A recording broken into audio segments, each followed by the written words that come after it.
Hello students, welcome to our YouTube channel your BSc guide. आज के इस video में हम बीएससी थर्ड सेमेस्टर फिज़िक्स के यूनिट नंबर 2 को पढ़ रहे हैं, जिसका नाम है मैग्नेटोस्टैटिक्स। उसका आज क्लास नंबर 10 है। मेरी वॉइस थोड़ी सी बदली हुई लग रही होगी क्योंकि मुझे बहुत ज़्यादा फीवर हो गया है, कोल्ड हो गया है। इसी की वजह से थोड़ा सा वॉइस में कॉम्प्रोमाइज़ कर लीजिएगा, लेकिन आप लोग लेक्चर्स काफ़ी अच्छे रहेंगे। मैं फिर भी तबीयत ख़राब होने के बाद भी आप लोगों को लेक्चर्स प्रोवाइड कर रही हूँ, ठीक। तो इसके पहले की जितनी भी क्लासेस हैं, अगर आपने मिस कर दी है तो आप बीएससी थर्ड सेमेस्टर फिज़िक्स की प्लेलिस्ट बनी हुई, आप वहाँ से जा कर के देख सकते हैं, ठीक। तो अगर आपको कोई भी लेक्चर में डाउट होता है तो आप कमेंट करके पूछ लिया करिए। यदि कोई आपको लेक्चर नहीं मिलता है तो किसी भी वीडियो के नीचे कमेंट कर दिया करिए। मैं आप लोगों के सारे कमेंट्स पढ़ती हूँ, तो लिंक भी प्रोवाइड कर दूँगी, तो आप लोग वहाँ से जा कर के देख लीजिएगा। इसके पहले की वीडियो में मैंने आप लोगों को मैग्नेटिक फील्ड इन मैटर पढ़ाया था, उसमें 4 टॉपिक कंप्लीट कराया था। आज की वीडियो में हम रिलेटिव परमिटिविटी और मैग्नेटिक सब्सिप्टिबिलिटी क्या होता है और जितने भी और पहले रिलेशन बताए हैं उसका आज रिलेशन भी मैं आप लोगों को कराने वाली हूँ। तो वीडियो को इसके बिल्कुल मत कीजिएगा, पूरा देखिएगा। नोट्स नहीं बना रहे तो प्रॉपर्ली नोट्स बनाते हुए चलिएगा। मेरे चैनल पे आप लोगों को फिज़िक्स, केमिस्ट्री, मैथमेटिक्स के detail lecture, most important chapter, unit, topic और सारे यूनिट को डिटेल में पढ़ा करके मोस्ट इंपॉर्टेंट क्वेश्चन, उसका आंसर, पेपर एनालिसिस सब कुछ मिल जाएगा। तो इसीलिए आप चैनल को सब्सक्राइब करके रख लीजिएगा, नोटिफिकेशन बेल को ऑल पर सेलेक्ट करके रख लीजिएगा, ताकि मेरी हर वीडियो की नोटिफिकेशन आपको मिलती रहे। आज की वीडियो में जो हमारा टॉपिक है वो है रिलेटिव परमिटिविटी, जिसे हम म्यू आर से रिप्रेजेंट करते हैं। ये क्या होता है? ये परमेबिलिटी ऑफ मीडियम और परमेबिलिटी ऑफ फ्री स्पेस का रेशियो होता है, ठीक। ज़्यादा इसमें कुछ है नहीं, छोटी छोटी टॉपिक्स है, 2-3 इसको कंप्लीट कर लेंगे तो इसके बाद 1-2 लेक्चर और बनेंगे तो आपका यूनिट भी कंप्लीट हो जाएगा। तो इसमें लिखेंगे it is the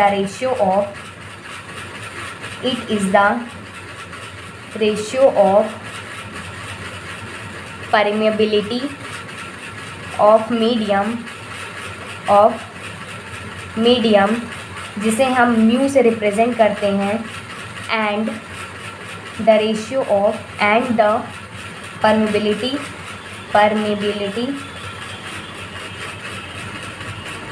of free space, जिसे हम म्यू नॉट से रिप्रेजेंट करते हैं। तो ये इन दोनों का रेशियो होता है। इसका फॉर्मूला होता है mu R is equal to mu upon mu not, ठीक। और ये एक यूनिट लेस क्वांटिटी है और डायमेंशन लेस भी क्वांटिटी है। तो इसमें नेक्स्ट पॉइंट लिखेंगे it is unit less and dimension less quantity. आप लोग देख रहे हैं ना कि मैं आप लोगों के लिए कितनी मेहनत कर रही हूँ। तबीयत ख़राब होने के बावजूद भी मैं आप लोगों को पढ़ा रही हूँ। तो आप लोग प्लीज़ ज़्यादा से ज़्यादा शेयर कीजिए करिए लेक्चर्स को। मैं आप लोगों को अच्छे से डिटेल में पढ़ाती हूँ, तो आप वीडियो को पूरा देखा करिए और प्रॉपर्ली उसी टाइप से नोट्स भी बनाते हुए चला करिए, क्योंकि एग्ज़ाम के पॉइंट ऑफ व्यू से मैं सारे टॉपिक्स को आप लोगों को इम्पॉर्टेंट बता रही हूँ, ठीक। तो इसमें जो हम नेक्स्ट टॉपिक पढ़ेंगे, ये समझ में आ गया आप लोगों को रिलेटिव परमिटिविटी होती क्या है। ये होता है रेशियो ऑफ परमिटिबिलिटी ऑफ मीडियम, जिसे हम म्यू से रिप्रेजेंट करते हैं, और परमिबिलिटी ऑफ फ्री स्पेस का रेशियो होता है म्यू अपॉन म्यू नॉट होता है। ये एक यूनिटलेस डायमेंशनलेस क्वांटिटी है। अब जो इसमें नेक्स्ट टॉपिक पढ़ने जा रहे हैं वो भी इम्पॉर्टेंट है, मैग्नेटिक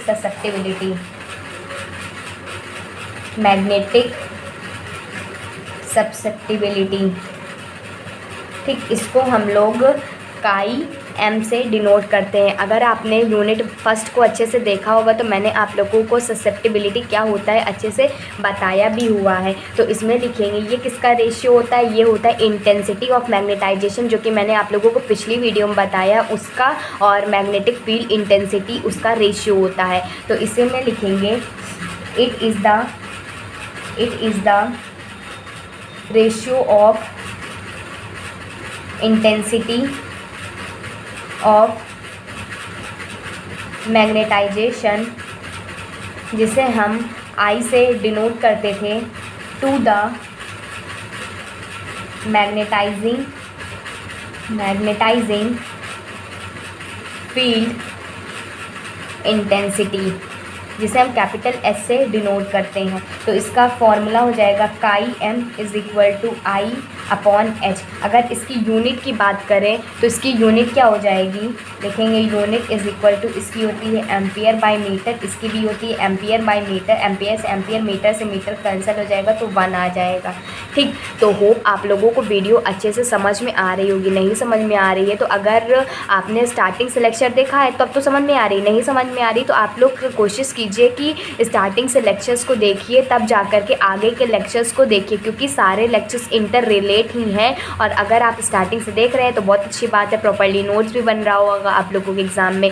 मेरी हर वीडियो जो होती है ना, आप लोगों को बता देती हूँ, बहुत सारे बच्चे कंफ्यूज रहते हैं। 6 PM पे और 8 PM पे 2 टाइमिंग मैंने दी हुई है। कभी कभी एक टाइमिंग पे मिस हो जाता है, जैसे नेटवर्क इशू हो गया या अपलोड नहीं हो पाई वीडियो, तो एक टाइमिंग पे नहीं आ पाती, तो दूसरे टाइम पे आपको ज़रूर मिल जाएगी। ठीक, नहीं मिलती है तो देखिए, मैंने मेरे लिए सारे स्टूडेंट्स इक्वल है। मेरे लिए फिजिक्स, केमिस्ट्री, मैथ तीनों सब्जेक्ट हैं और फर्स्ट सेमेस्टर वाले भी स्टूडेंट हैं, तो मैं सबको साथ ले करके चल रही हूँ ताकि सबका कोर्स अच्छे से कम्प्लीट हो जाए। ठीक, तो आप लोग भी प्लीज़ सपोर्ट कीजिए, सब कुछ हो जाएगा, एग्ज़ाम से पहले सब कुछ करा दूँगी आप लोगों को। अब मैं इंपॉर्टेंट क्वेश्चन की भी सीरीज़ स्टार्ट करने जा रही हूँ, क्योंकि बहुत सारे स्टूडेंट का मैसेज आया है कि मेरे एग्ज़ाम बहुत पहले स्टार्ट हो रहे हैं, तो इसीलिए मैं उनको क्वेश्चन भी प्रोवाइड कर दूँगी और फिर लेक्चर कंटिन्यू रखूँगी। ठीक, अब इसमें नेक्स्ट टॉपिक देख लेते हैं, जो कि है हम पढ़ेंगे इसमें relation between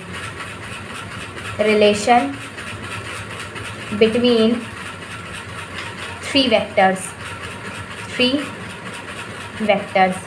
B vector, H vector, M vector, जिसे हम आई वेक्टर के नाम से भी जानते हैं। इसको मैंने आप लोगों को पिछली वीडियो में बता दिया है। आप जल्दी से कमेंट करके बताइए बी वेक्टर क्या होता है, एच वेक्टर क्या होता है, एम वेक्टर या आई वेक्टर क्या होता है। इसको जल्दी से कमेंट करके बताइए। आप लोग कमेंट नहीं करते, मैं आप लोगों के लिए इतनी मेहनत करती हूँ, आप लोग कमेंट करके ये भी नहीं बताते हैं कि आपकी वीडियो कैसी थी, कैसी नहीं थी, या आप लोगों को थोड़ी सी भी हेल्प मिलती है तो कमेंट करके बताया करिए। आप लोगों के कमेंट से, लाइक से मुझे बस मोटिवेशन मिलता है, और बहुत ज़्यादा मैं कमा नहीं लेती हूँ कि बहुत ज़्यादा इससे कमा लेती हूँ। तो आप लोग बस सपोर्ट कीजिए, चैनल को सब्सक्राइब करके रखिए, नोटिफिकेशन बेल को ऑल पे सिलेक्ट करके रखिए। जैसे आप नोटिफिकेशन बेल को ऑल पे सिलेक्ट करके रखते हैं ना, तो आधे घंटे पहले आपको नोटिफिकेशन मिल जाएगा। ठीक, तो हम रिलेशन बिटवीन 3 वेक्टर्स के बारे में पढ़ने वाले हैं। हम जानते हैं जो डिफरेंशियल फॉर्म होता है एम्पियर लॉ का, since we know that differential form of ampere's law का डिफरेंशियल फॉर्म क्या होता है, curl of B vector is equal to mu naught J vector. यही तो होता है। मैंने आप लोगों को डिफरेंशियल फॉर्म और एम्पियर्स लॉ को बहुत ही डिटेल में पढ़ाया हुआ है। अगर आपने नहीं देखा है तो आपकी गलती है, क्योंकि मैंने बहुत डिटेल में पढ़ाया हुआ है। और हम जानते हैं जो करंट डेंसिटी होता है ये 2 चीज़ के इक्वल होता है। जो जे वेक्टर होता है ये J of F plus J M के इक्वल होता है। बस आप ये फॉर्मूला के रूप में याद रख लीजिएगा। जो कि जे ऑफ एफ होता है ये फ्री करंट डेंसिटी होता है, फ्री करंट डेंसिटी। और जे ऑफ एम क्या होता है, मैग्नेटाइजेशन करंट डेंसिटी। ठीक, तो जहाँ पर ये जे लिखा है वहाँ पर हम ये दोनों को पुट कर देंगे, तो हमारे पास क्या आ जाएगा, curl of B vector is equal to mu naught J F vector plus J M vector. ठीक, तो इसको और हम जानते हैं जो करंट डेंसिटी होता है अगर फ्री स्पेस के लिए निकाली जाए वो कर्ल ऑफ एच वेक्टर हो जाता है, और मैग्नेटाइजेशन के लिए निकाले जाए तो वो कर्ल ऑफ मैग्नेटाइजेशन हो जाएगा, क्योंकि करंट डेंसिटी हमेशा कर्ल के इक्वल आती है। ठीक, तो ये हो जाएगा जे और F is equal to curl of H होता है, जे और M is equal to curl of M vector होता है। तो बस यहाँ पर पुट कर देंगे तो ये हो जाएगा curl B vector is equal to mu naught, इसको लिखेंगे curl of H vector plus curl of M vector. ठीक, इसमें से क्या कॉमन ले लेंगे, इसमें से हम कॉमन ले लेंगे कर्ल को कॉमन ले लेंगे, म्यू नॉट कर्ल को कॉमन ले लिया तो H vector plus M vector हो जाएगा। ठीक, अब यहाँ से देखिए कर्ल से कैंसिल आउट कर देंगे, कर्ल को कर्ल से कैंसिल आउट कर दिया तो यहाँ से बचा B vector is equal to mu naught H vector plus M vector, यही इन तीनों के बीच में रिलेशन हो गया। B vector, H vector, M vector के बीच में ये रिलेशन हो गया। होप आप लोगों को समझ में आ रहा होगा। एक और रिलेशन है, अगर हमारा एम वेक्टर आई वेक्टर के इक्वल है, मतलब ये दोनों इक्वल हैं, तो हम कह सकते हैं कि B vector is equal to mu naught H plus I vector. ठीक, तो ये दो रिलेशन हो गए। आप लोगों के एग्जाम के पॉइंट ऑफ व्यू से इंपॉर्टेंट है। कभी शॉर्ट में पूछ लिया गया कि रिलेशन बताइए B H M I M का या बी एच आई का, तो आप लोग यही पूरा सॉल्व करके बताएंगे तो आपको पूरे के पूरे नंबर मिल जाएंगे। एक और रिलेशन इसमें आता है जो कि इम्पॉर्टेंट है, आप लोग को पढ़ना चाहिए। मैं आप लोगों को सारे टॉपिक करा रही हूँ, ऐसा नहीं कि कोई भी टॉपिक मिस हो जा रहा है। ठीक, तो हमारा चौथा है relation between chi M and magnetic permeability.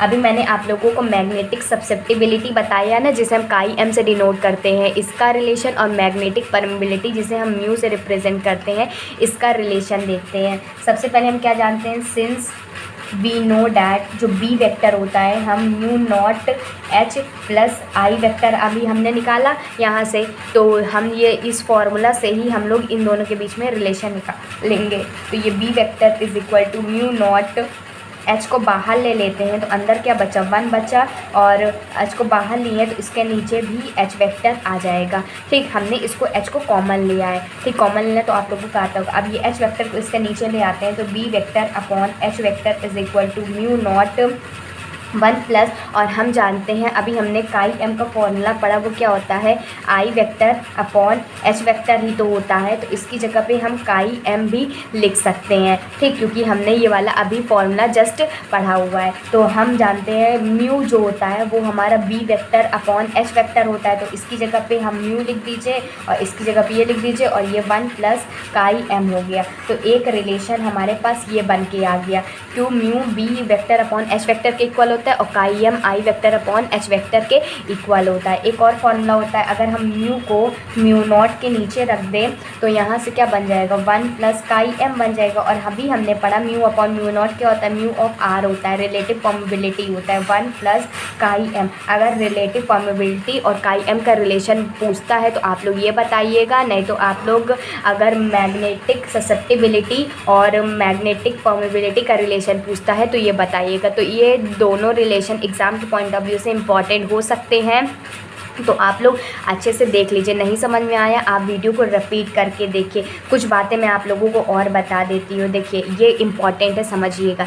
सबसे पहले मैंने आप लोगों से क्या कहा था, मैंने पीसीएम स्टार्ट किया था, फिजिक्स केमिस्ट्री मैथ्स स्टार्ट किया था, फिजिक्स केमिस्ट्री मैथ्स। ठीक, तो बहुत सारे स्टूडेंट का कोई 2 सब्जेक्ट लिया, किसी ने फिजिक्स लिया, किसी ने मैथ्स लिया हुआ है, किसी ने ये दोनों सब्जेक्ट लिया और कोई केमिस्ट्री भी लेकर के बैठा हुआ है। तो मेरे लिए तो सारे स्टूडेंट इक्वल है ना, तो मैं सारे स्टूडेंट के लिए बराबर करूँगी। तो मैंने आप लोगों को बताया भी था वीडियो में कि जैसे अगर यूनिट 1 इसका ख़त्म होता है तब जाकर के केमिस्ट्री का यूनिट 1 स्टार्ट होगा, फिर जाकर के मैथ्स का यूनिट 1 स्टार्ट होगा, क्योंकि मैं ही अकेली पढ़ाती हूँ, मुझे सारा सब्जेक्ट सारे सेमेस्टर को देखना रहता है। मैं चाहूँ तो एक दिन में 5-5 वीडियो भी अपलोड कर सकती हूँ, लेकिन थोड़ा टेक्निकल इशू हो जाता है और थोड़ा नेट का भी इशू हो जाता है, तो इसी वजह से नहीं कर पाती हूँ। लेकिन मेरे पास कंटेंट बहुत है, ऐसा नहीं है कि मेरे पास कंटेंट नहीं है, मेरे पास पूरा एक्सपीरियंस है, पूरा कंटेंट बना करके रखी हूँ। तो आप लोग थोड़ा सा पेशेंस रखिए, एग्ज़ाम से पहले सब कुछ हो जाएगा। ठीक, आप लोगों को 2 टाइमिंग भी दी हो, 6 PM पे और 8 PM पे मेरी वीडियो आती है। अगर आपने चैनल नए हैं तो चैनल को सब्सक्राइब करके रखिएगा। अब पुराने बच्चों को तो पता है कि अगर सब्सक्राइब करके रखे हैं, नोटिफिकेशन बेल को ऑल पे सिलेक्ट करके रखे हैं, तो आधे घंटे पहले आप लोगों को नोटिफिकेशन मिल जाती होगी। आप उसी टाइम पर नोटिफिकेशन से ही चाहे तो देख सकते हैं, तो चैनल पर आकर के वीडियो को देख सकते हैं। उस टाइम पर प्रॉपरली नोट्स भी बनाते हुए चलिएगा, क्योंकि एग्ज़ाम के टाइम पर हम क्या क्या करेंगे, प्रिपरेशन करेंगे, याद करेंगे कि क्वेश्चन सॉल्व करेंगे कि नोट्स बनाएंगे, तो बहुत ही ज़्यादा ट्रिकी हो जाएगा। ठीक, तो सबसे ज़्यादा कॉन्सेप्ट इजी करने के लिए आप लोग उसी टाइम पे वीडियो देखिए, उसी टाइम पे पॉज करके नोट्स बना लिया करिए, आप लोगों के लिए हेल्पफुल होगा। अगर आप मेरी सारी टिप्स और ट्रिक्स को फॉलो करते हैं, हर मेरी बात मानते हैं ना, तो डेफिनेटली मैं कह सकती हूँ कि आप लोगों के एग्ज़ाम से बहुत अच्छे मार्क्स आने वाले हैं। बस आप लोग मेरी सारी बात को फॉलो किया कीजिए। तो नए हैं तो प्लीज़ चैनल को सब्सक्राइब कर लीजिएगा और नोटिफिकेशन बेल को ऑल पे सेलेक्ट कर लीजिएगा। मैं ज़्यादा लंबी वीडियो नहीं बना रही हूँ, क्योंकि मेरी तबीयत तबीयत भी बहुत ज़्यादा ख़राब हो रही है। अभी हॉस्पिटल गई थी, दवा ववा लेके आई हूँ, तो मैं फिर भी बना रही हूँ आप लोगों के लिए, ठीक। तो जल्दी लेक्चर कोई भी नहीं रुकेगा, चाहे जितनी तबीयत हो ख़राब हो जाए, लेकिन आप लोगों का सिलेबस मैं आप लोगों को कंप्लीट करा दूँगी। वीडियो अच्छा लगता है, सच में आप लोगों को मेरी मेहनत सही लगती है तो आप लोग कमेंट करके बताया करिए। So goodbye and stay safe.